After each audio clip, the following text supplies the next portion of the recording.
یہ کہانی ہے ایک ایسے بادشاہ کی جس کے ملک میں مختلف مذاہب اور ثقافتوں کے لوگ آپس میں مل جل کر ہنسی خوشی رہتے تھے۔ بادشاہ جس کا نام امیر تھا، وہ ایک عقل مند اور مہربان بادشاہ تھا۔ بادشاہ امیر اپنے عدل اور انصاف کے لیے پورے ملک میں مشہور تھا۔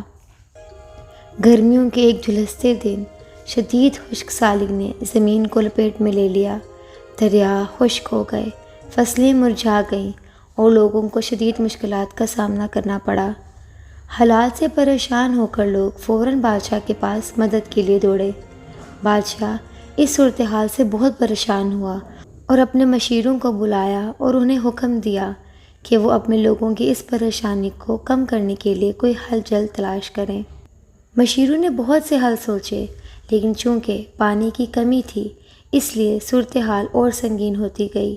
بادشاہ نے پورے ملک میں اعلان کرایا کہ جو کوئی بھی پانی کی اس کمی کا بہتر حل بادشاہ کے پاس لائے گا تو بادشاہ اسے ایک بڑی رقم انعام کے طور پر دے گا۔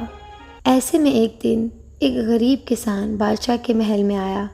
اس نے بادشاہ کو بتایا کہ اس نے بادشاہ کے ملک کے جنگلات کے اندر گہرائی میں چھپے ہوئے ایک قدیم کنویں کے بارے میں داستانیں سنی ہیں اور خیال کیا جاتا ہے کہ اس کنویں میں اب تک کا سب سے زیادہ خالص پانی ہے۔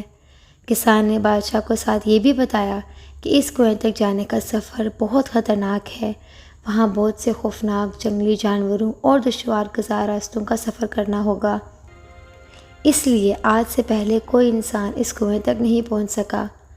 بادشاہ نے کسان کی پوری بات سنی، پھر بغیر کسی ہچکچاہٹ کے اپنی سربراہی میں اپنے بہترین سپاہیوں کا ایک لشکر تیار کیا اور اس خطرناک سفر کی شروعات کی۔ وہ سمجھتا تھا کہ بادشاہ کا فرض صرف حکومت کرنا نہیں ہے بلکہ اپنے لوگوں کی خدمت اور حفاظت کرنا ہے۔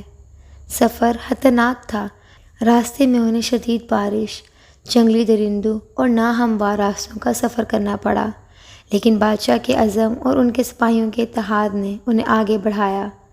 آخر کار ہفتوں کی انتھک کوشش کے بعد وہ چھپے ہوئے کنویں تک پہنچ گئے۔ اس کنویں کا پانی در حقیقت آسمان کی طرف سے تحفے کی طرح پاکیزہ اور وافر تھا۔ بادشاہ کا دل خوشی سے پھول گیا یہ جان کر کہ اس نے اپنے ملک کے لوگوں کی پریشانی کا حل ڈھونڈ لیا ہے۔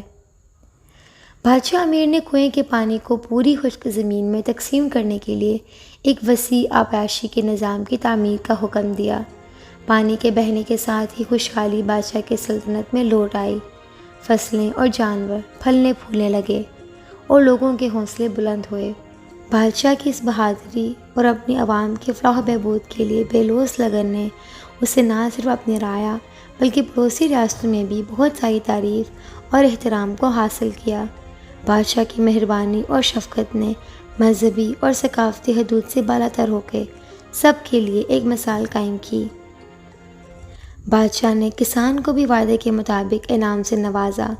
بادشاہ امیر کی کہانی ایک مسلمان بادشاہ جس نے اپنے لوگوں کو بچانے کے لیے بیابان میں قدم رکھا، ایک ہیرو بن گیا جو آنے والی نسلوں کو ان کے عقیدے یا پس منظر سے قطع نظر رحم، اتحاد اور ہمدردی پر عمل کرنے کی ترغیب دیتا ہے۔